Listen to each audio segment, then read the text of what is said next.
Hello friends, आज हम इस वीडियो में एनसीईआरटी पर आधारित क्लास 8 का ज्योग्राफी बुक से अध्याय 6 मानव संसाधन से संबंधित महत्वपूर्ण प्रश्नों को डिस्कस करेंगे, जो आने वाले किसी भी एग्जाम में आपको हेल्प करेगा। इससे पहले ऑलरेडी हमने 5 अध्याय करा रखा है, उसका लिंक डिस्क्रिप्शन में दिया हुआ है। साथ ही साथ ध्यान रखिएगा कि इससे पहले क्लास 6 और क्लास 7 का पूरा ज्योग्राफी हमने कवर कर लिया है। इन सभी वीडियो का लिंक डिस्क्रिप्शन में दिया हुआ है या फिर प्ले लिस्ट में जाके आप देख सकते हैं। साथ ही साथ ध्यान रखिएगा, अगर इन सभी का पीडीएफ फाइल चाहिए तो हमारा टेलीग्राम चैनल ज्वाइन कर लीजिए, लिंक डिस्क्रिप्शन में दिया हुआ है। वहाँ पे आपको free of cost PDF file download करने को मिल जाएगा। ठीक है, तो चलिए फिर शुरू करते हैं और देखते हैं आज का पहला सवाल। आज का पहला सवाल है, 1999 में विश्व की जनसंख्या कितनी थी? बताना है 1999 में विश्व की जनसंख्या कितनी थी। तो याद रखना है 1999 में विश्व की जनसंख्या 6 अरब थी। ठीक है, अर्थात यहाँ पे ई ऑप्शन बिल्कुल ही सही होगा, ध्यान रखिएगा। चलिए अगला सवाल लेते हैं। अगला सवाल है, जनसंख्या पिरामिड क्या है? सवाल है, जनसंख्या पिरामिड क्या है? जनसंख्या का आयु लिंग संगठन का आलेखीय वितरण, या फिर जब किसी क्षेत्र का जनसंख्या घनत्व इतना बढ़ जाता है कि लोग ऊंची इमारत में रहते हैं, या फिर बड़े नगरीय क्षेत्र में जनसंख्या वितरण का प्रतिरूप एक से अधिक होगा, या इनमें से कोई नहीं। तो याद रखना है, सही आंसर होगा ए ऑप्शन। ठीक है, जनसंख्या पिरामिड का अर्थ होता है जनसंख्या का आयु लिंग संगठन का आलेखीय वितरण। ठीक है, जैसे कि आप देख सकते हैं इस तरीके से यहाँ पे पुरुष स्त्री का एक प्रतिरूप दिया हुआ है। ठीक है, इधर आयु देख सकते हैं आप, तो ये भारत का पिरामिड है। चलिए अगला सवाल लेते हैं। अगला सवाल है, विश्व का औसत जनसंख्या घनत्व क्या है?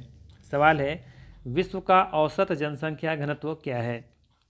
दिए गए ऑप्शन में बताना है। तो ध्यान रखना है, यहाँ पे सही आंसर होगा ई ऑप्शन, उपर्युक्त में से कोई नहीं। ठीक है, आइए जानकारी लेते हैं। थोड़ा सा यहाँ पे ध्यान रखिएगा। विश्व की कुल जनसंख्या, फिर से सुनिएगा, विश्व की जनसंख्या लगभग इतना है और पृथ्वी का कुल क्षेत्रफल भूमि और जल सहित इतना किलोमीटर स्क्वायर है। इसीलिए दुनिया भर में मानव जनसंख्या घनत्व तो देखेंगे तो ये 16 किलोमीटर है। 16 व्यक्ति प्रति वर्ग किलोमीटर होगा। हालांकि यदि केवल पृथ्वी का भूमि को ध्यान में रखा जाता है तो मानव जनसंख्या घनत्व 53 व्यक्ति प्रति वर्ग किलोमीटर होगा। ठीक है, इसमें अंटार्कटिका सहित सभी महाद्वीपीय और द्वीप समभूमि क्षेत्र इसमें शामिल हैं। हालांकि अगर अंटार्कटिका को बाहर रखा जाता है तो जनसंख्या घनत्व 58 व्यक्ति प्रति वर्ग किलोमीटर हो जाएगा। ठीक है, ध्यान रखना है। तो अब देखना ये होगा कि सवाल किस तरीके से पूछा है। ठीक है, तो यहाँ पे अगर अंटार्कटिका को शामिल करते हैं, बाहर करके रखते हैं, तो 58 व्यक्ति हो जाएगा प्रति वर्ग किलोमीटर। जबकि देखेंगे पूरा भूमि को ले लें अंटार्कटिका सहित, तो ये 53 व्यक्ति प्रति वर्ग किलोमीटर होगा। और ओवरऑल बात करें तो यहाँ पे 16 व्यक्ति प्रति वर्ग किलोमीटर होगा। ठीक है, अब देखना होगा सवाल किस तरीके से पूछे गए हैं। ठीक है, चलिए अगला सवाल लेते हैं। अगला सवाल है, निम्नांकित में विरल जनसंख्या का क्षेत्र है, कौन सा है? तो दिए गए ऑप्शन में बताना है। सही आंसर होगा यहाँ पे ए ऑप्शन। ठीक है, सहारा मरुस्थल। सहारा मरुस्थल देखेंगे यहाँ पे विरल जनसंख्या का क्षेत्र है, अर्थात यहाँ पे बहुत ही कम जनसंख्या निवास करती हैं, क्योंकि मानव के रहने लायक यहाँ पे अनुकूल परिस्थितियाँ नहीं हैं। ठीक है, चलिए अगला सवाल लेते हैं। अगला सवाल है, भूपृष्ठ के 30% भाग पर कितना जनसंख्या निवास करती है? भूपृष्ठ के 30% भाग पर कितना जनसंख्या निवास करती हैं? 7%, 5%, 30%, एक से अधिक होगा, या फिर उपर्युक्त में से कोई नहीं। सही आंसर हो जाएगा यहाँ पे ई ऑप्शन, उपर्युक्त में से कोई नहीं। ठीक है, अब देखेंगे भूपृष्ठ के 30% भाग पर कितना जनसंख्या निवास करती है, तो 90% निवास करती हैं। ठीक है, भूपृष्ठ के 30% भाग पर 90% जनसंख्या निवास करती हैं। ठीक है, करने का ये अर्थ है कि अगर एक पृथ्वी अगर हम लेते हैं, ऐसा ग्लोब ले लेते हैं, मान के चलते हैं कि इसका अगर हम 10 भाग कर लें, कितना भाग, 10 भाग कर लें इस तरीके से। ठीक है, कितना भाग कर लेते हैं, 10 भाग, 1 2 3 4 5, ज़्यादा हो गया ना। चलिए इसको फिर से बना लेते हैं, इसको ऐसा कर लेते हैं।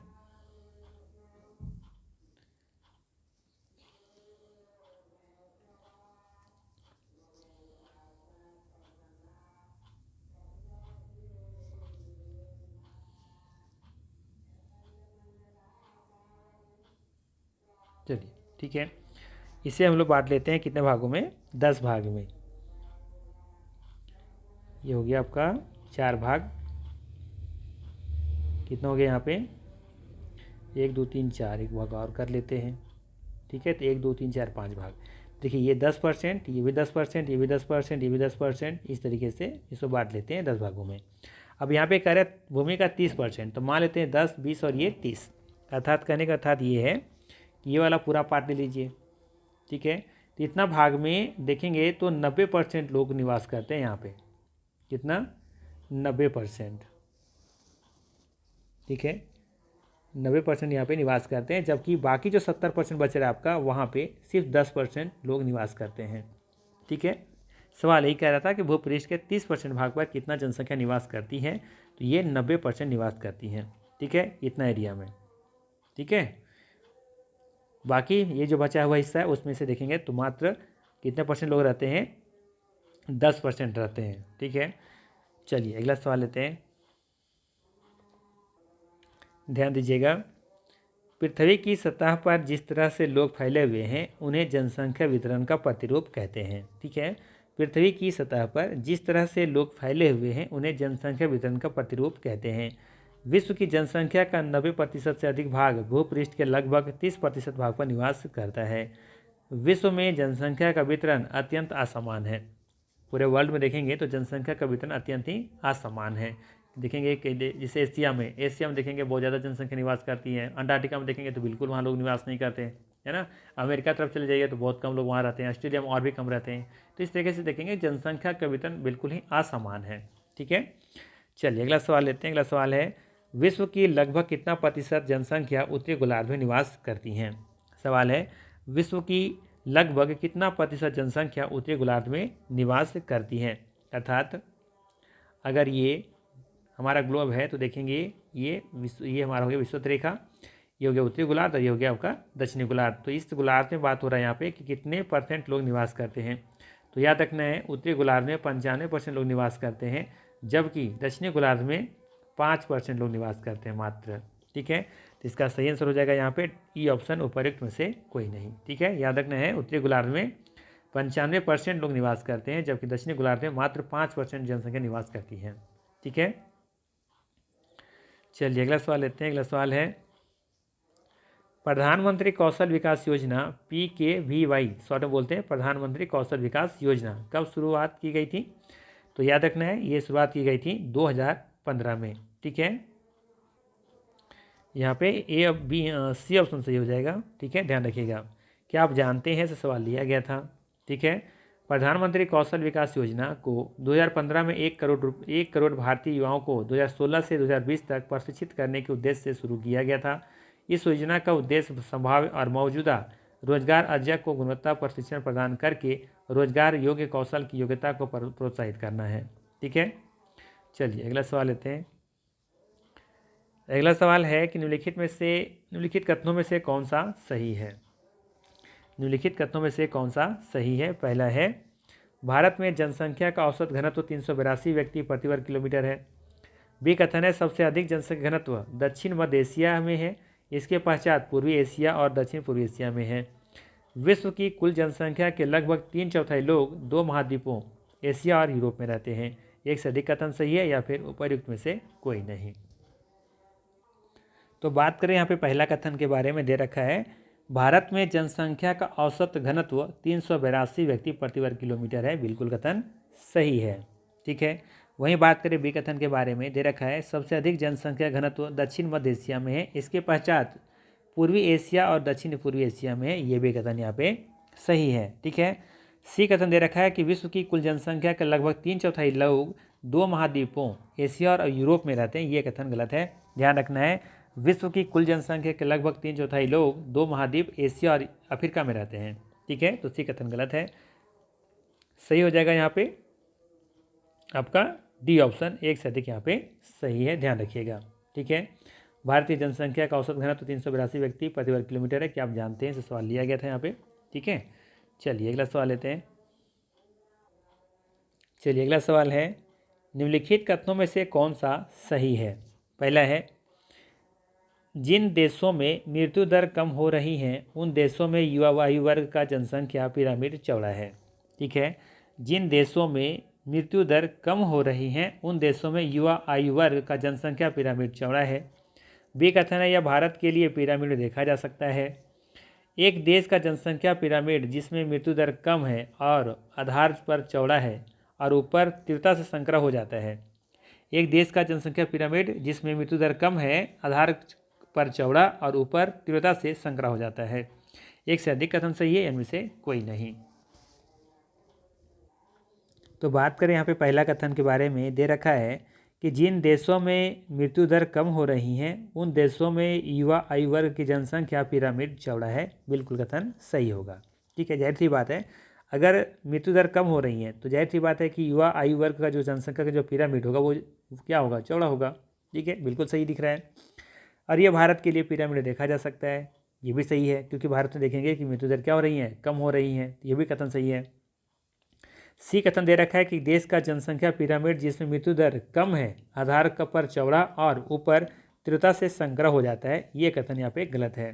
ठीक है, ये कथन यहाँ पे बिल्कुल ही गलत है। ध्यान रखना है कि किसी ऐसे देश का जनसंख्या पिरामिड जिसमें जन्म और मृत्यु दोनों ही ऊंचे हैं, अर्थात जन्म दर और मृत्यु दर दोनों अधिक होते हैं ना, उसका आधार चौड़ा होता है और ऊपर तीव्रता से संकरा हो जाता है।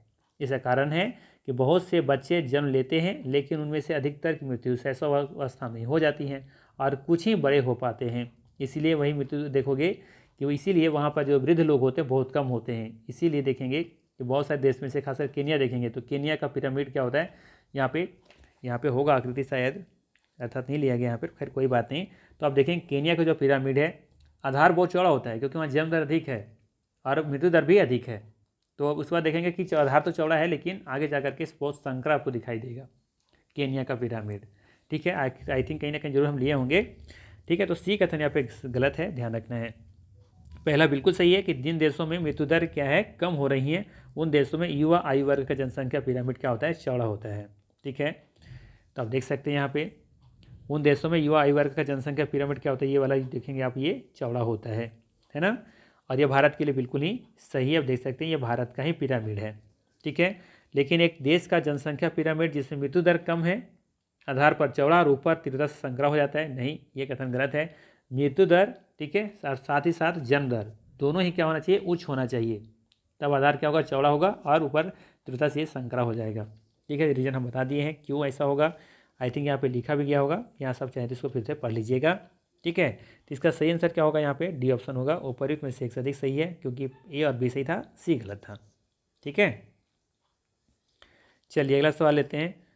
सवाल है सर्वश्रेष्ठ संसाधन है, कौन सा है, जल, मानव, वन, एक से अधिक में से कोई नहीं। तो ध्यान रखना है सबसे अच्छा जो संसाधन होता है वो क्या होता है, मानव, ह्यूमन सोर्स जो होता है ये सबसे सर्वश्रेष्ठ होता है, क्योंकि बाकी देखेंगे जो संसाधन होते हैं किस पर डिपेंड होते हैं, मानव पे डिपेंड होते हैं। कोई भी संसाधन तभी बन सकता है जब मानव उसमें हस्तक्षेप होगा, मानव का हस्तक्षेप होगा।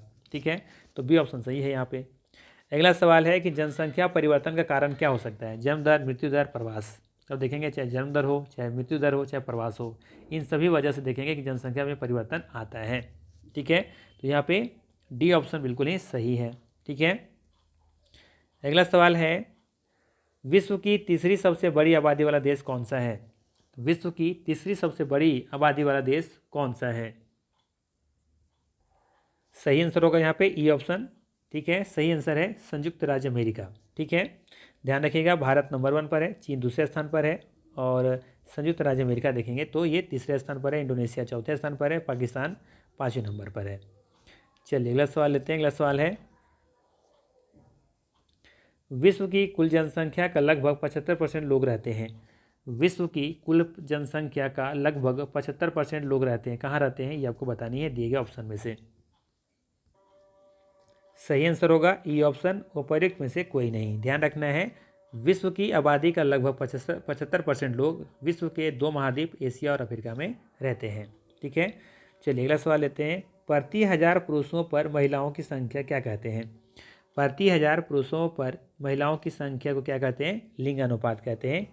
ये ऑप्शन बिल्कुल ही सही है। ठीक है, अगला सवाल है विश्व जनसंख्या दिवस कब मनाया जाता है। तो ध्यान रखना है ये 11 जुलाई को मनाया जाता है। ठीक है, विश्व जनसंख्या दिवस हर वर्ष 11 जुलाई को मनाया जाता है।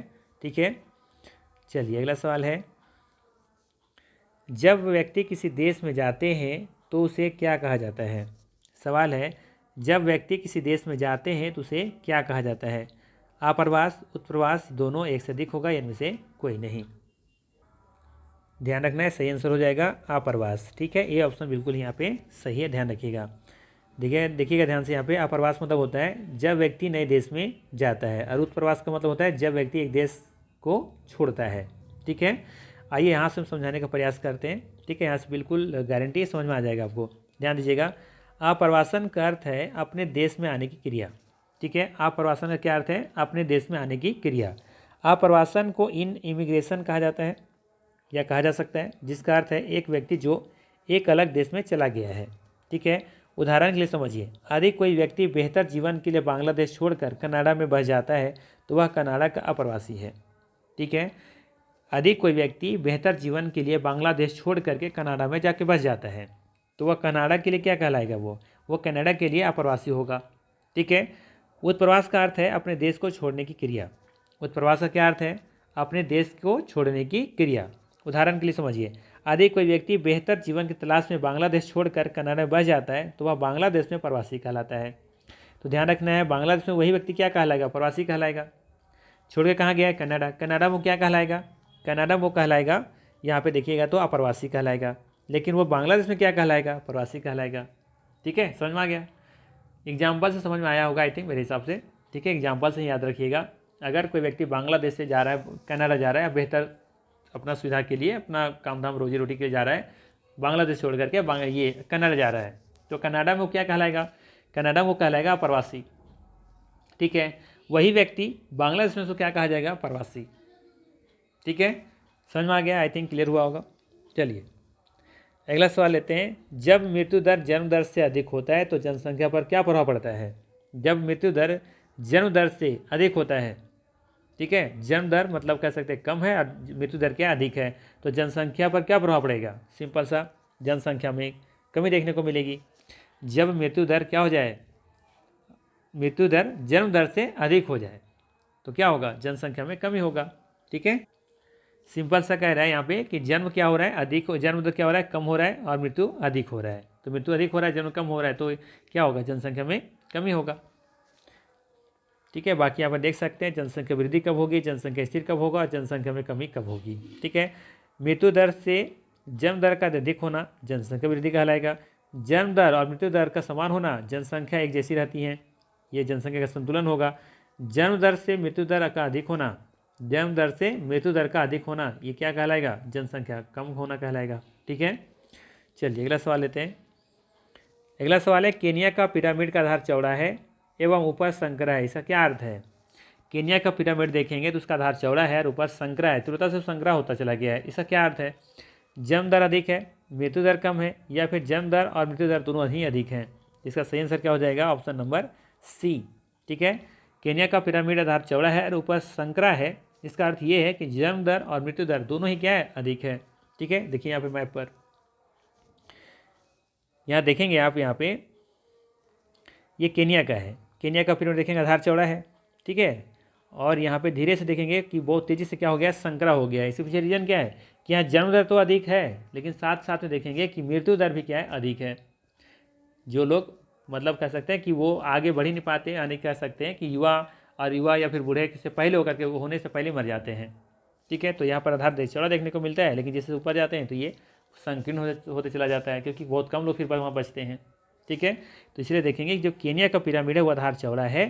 ठीक है, और आगे चलकर के ऊपर तेजी से संकरा हो गया है। इसके पीछे रीजन क्या है? इसके पीछे रीजन ये है कि जन्म दर और मृत्यु दर दोनों ही यहाँ पे क्या है? अधिक है। जन्म तो हो रहा है, ठीक है, लेकिन मृत्यु भी यहाँ पे अधिक हो जा रहा है। ठीक है, वहीं देखेंगे जापान का पिरामिड, ठीक है, कम यहाँ पे देखेंगे कि जन्म दर है और मृत्यु दर भी कम है। तो ऐसे पिरामिड यहाँ पे देखने को मिलेंगे फिर, जो कि जापान का कंडीशन दिखाता है।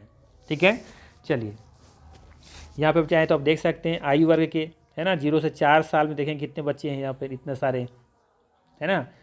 और फिर 5 से 9 साल के बीच में देखिए कितने कम बच्चे हैं। फिर देखिए 10 से 14 साल के और भी कम हो गए, 15 से 19 और भी कम हो गए, 20 से 24 साल के बच्चे और भी कम है। यहाँ देखिए 75 साल से बहुत कम लोग जी रहे हैं, है ना, 70 से 74 के बीच में और भी कम है। ठीक है, तो इस तरीके से कंडीशन देख सकते हैं यहाँ पे। इसे देखिए कितना बेहतर स्थिति है जापान का, क्योंकि यहाँ इन्होंने बेहतर स्वास्थ्य सुविधाएं, है ना, मानव जो ह्यूमन सोर्सेस होता है उस पर ज़्यादा पैसा खर्च किया है इन्होंने। इसीलिए देखेंगे कि जापान का जो स्ट्रक्चर है वहाँ पे कुछ खनिज संपदा नहीं है, कुछ भी खनिज संसाधन देखने को नहीं मिलता है, लेकिन फिर देखेंगे कि यहाँ जापान हमारे अर्थव्यवस्था में शायद तीसरे स्थान पर है आई थिंक। ठीक है, तो वजह यही है कि मानव डेवलपमेंट पर ज़्यादा इन्होंने खर्च किया है, इन्वेस्ट किया पैसा। ठीक है, चलिए अगला सवाल लेते हैं। अगला सवाल है कि भारत का जीवन प्रत्याशा कितना है? जन्म दर से अधिक है। ये थोड़ा सा क्वेश्चन ही गलत मान सकते हैं कि भारत का जीवन प्रत्याशा कितना है, परसेंटेज होना चाहिए था यहाँ पे। ठीक है, 70%, 20%, तो वो यहाँ दिया ही नहीं गया है। ठीक है, जीवन प्रत्याशा क्या अर्थ होता है? यह उन वर्षों की संख्या है जिसमें औसत व्यक्ति के जीवित रहने की आशा की जा सकती है। ठीक है, जीवन प्रत्याशा क्या है कि यह उन वर्षों की संख्या है जिसमें औसत व्यक्ति के जीवित रहने की आशा की जा सकती है। ये लोग कितने साल जीते हैं औसतन। जैसे भारत के बारे में बात करें तो अब देखेंगे कि 2025 का हम डेटा बता रहे हैं आपको। देखिएगा भारत का जीवन प्रत्याशा कितना है? 70.82, लगभग 71 साल। ये कह सकते हैं कि भारत में औसतन जो लोग जीते हैं वो 71 साल जीते हैं। ठीक है, पाकिस्तान इसके मतलब चौथे, भारत से 4 स्थान नीचे है। ठीक है, और सबसे बेहतर आप देखेंगे तो यहाँ पे श्रीलंका है। क्या सोचिए ज़रा, यहाँ पे लगभग लोग जो औसतन जीते हैं वो 78 साल जीते हैं। ठीक है, और भारत का कंडीशन देख सकते हैं। ठीक है, आज से हम बात करें 2001 में तो यहाँ पे औसतन जो एज था जीने का, औसत आयु, वो था लगभग 63 साल। और आज देखेंगे 2025 में हम लोग कहाँ पहुँच गए हैं? 71 साल औसत आयु, जीवन प्रत्याशा। ठीक है, तो ये आप देख सकते हैं यहाँ से सभी राज्यों देशों का दिया हुआ है, कौन हमसे बेहतर है और कौन हमसे नीचे है वो देख सकते हैं। ठीक है, तो ये था मोस्ट इम्पॉर्टेंट 20 MCQ। अगर वीडियो अच्छा लगा तो लाइक ज़रूर कीजिएगा, बाकी चैनल पर नहीं है तो सब्सक्राइब कर लीजिएगा। बाकी मिलते हैं हम लोग फिर इसी तरह के नेक्स्ट वीडियो में। Thanks for watching.